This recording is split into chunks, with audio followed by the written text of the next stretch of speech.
everyone, Josh here, and I wanted to kick this video off with a little bit of an introduction, and also just start by saying thank you to everyone who is subscribing to my YouTube channel right now. I do my best to check in on the channel every day, reply to comments and those sorts of things, and pretty much every day that I look on there, there's another one or two people who have subscribed. So thank you very much.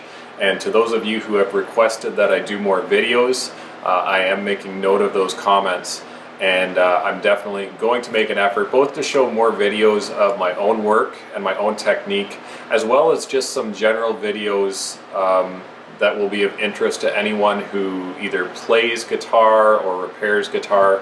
I want to shoot some, just for starters, some very basic videos on how to maintain your instruments, things that anyone can be doing at home, and so keep an eye out for that. It'll start out very basic, but once I've covered some basics, I'll gradually get into a little more advanced maintenance and repair technique. And I'm really excited because here we are, middle of June, and this year I'm bringing back something for my own instruments that I haven't had for a while, and that's the Artist Series of guitars. And the Artist Series of guitars, or Artist Series guitars I should say, represents custom built instruments that I've made for professional players that I work with and people that endorse my instruments.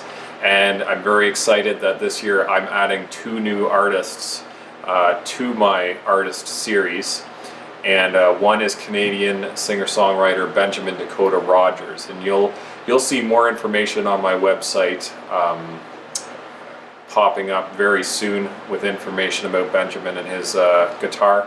But the focus of this video is a custom built OM that I'm making for American guitarist DeYoe, and I'm just really excited to be working with these great young artists and be able to give you a chance to see a little more information about what goes into the building of a custom built guitar for a professional guitarist, and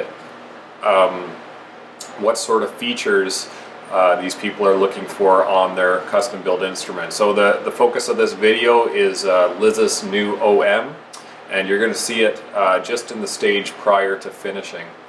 And if you're interested in getting a guitar similar to one of these Artist Series instruments, you can contact me directly through my website. Email is a great way to get a hold of me. If you're in the US, please check out Ken Fox at Paramount Guitars. I've worked very closely with Ken over the years, and he's great at walking you through custom builds, and he always has a great selection of my instruments in stock. So hope you enjoy this video, and I'll come back with a few words at the end. Hey everyone, Josh here at House Guitars, coming to you from my shop in Goderich, Ontario.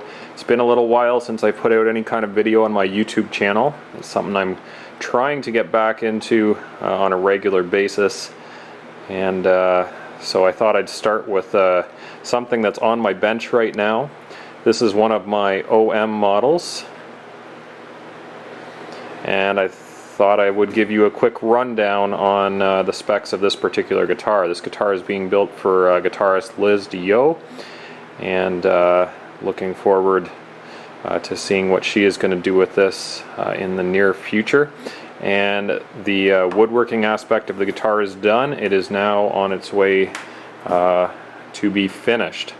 So my OM is the most popular model I build by far. I probably build at least 2 OMs for every other guitar, no matter what shape. And my OMs generally fall into 2 configurations. I have a standard 25.4 inch scale, regular scale OM that is a standard depth. And then the other common configuration is what you see here, and it's a short scale 24.9 deep body OM. And all my guitars can be customized, but it seems like the OMs that I build generally fall into one of these 2 categories. So the woods on this guitar are pretty straightforward. We'll start with the peg head here, and You see this very nice Zuricotti head plate, and the logo is Flame Box Elder. It's got kind of a pink color to it. That'll really jump out once the finish gets on. And this guitar has a matching Zuricotti fretboard. One of the nicer fretboards that I've had in a while, just as far as a beautiful figure. And going down the top, you see this really nice Zuricotti rosette, and this is what I call a radial rosette. So it's made up of 16 individual pieces, and they're cut so that the grain appears to be radiating outward from the center of the sound hole. Kind of a neat little grain pattern you get, and it works really well with a whole variety of woods. The top on this particular guitar is torrefied Adirondack spruce. Very, very nice set. I've been using torrefied tops now for a couple years, both Sitka spruce and Adirondack, as those are the two that are fairly commonly available from suppliers these days. Been very happy with the results. Just a great rich, crisp tone that comes out of these tops even when they're new. And they also look beautiful because of the torrefication process. The tops end up with this really nice kind of vintage amber color that again jumps out under finish. The binding on this guitar is also Zuricotti. Not sure how well I will be able to pick it up with the camera. And a black, white, black purfling scheme as well. So we're just going to flip the guitar around now so you can take a look at the back of it. Okay, here we are, the back of the same guitar. Very nice set of Indian rosewood, pretty straight grain, fairly dark, consistent color. I was very pleased to find this set at one of my local suppliers. If we come around to the back of the guitar here, you'll see the Zuricotti tail wedge to tie the binding together. My camera doesn't want to focus, but mitered purfling joints along the tail wedge there. Coming along the side of the guitar, this one has a side sound port.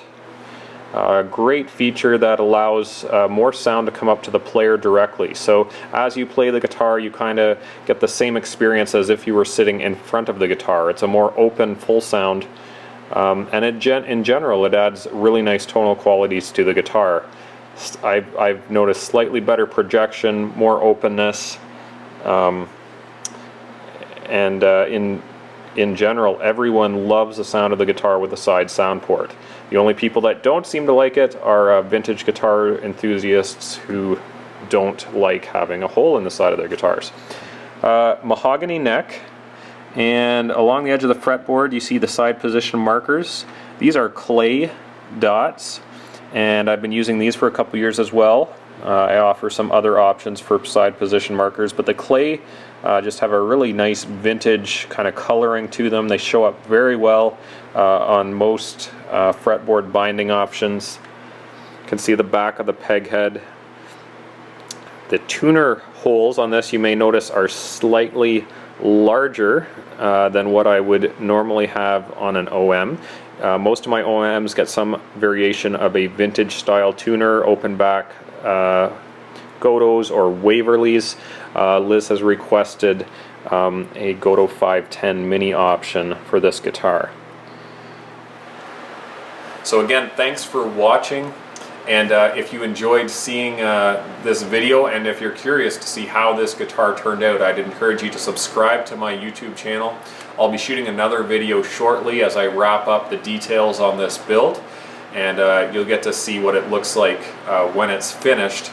And then coming very soon, you will see this guitar in the hands of Liz DeYoe and see what she is able to do with that. Also, keep an eye on my website. I will be launching specific pages for my artist series musicians probably in July, and you'll be able to find pictures, detailed specs, as well as some thoughts from the artist on their guitar. So again, thanks for watching.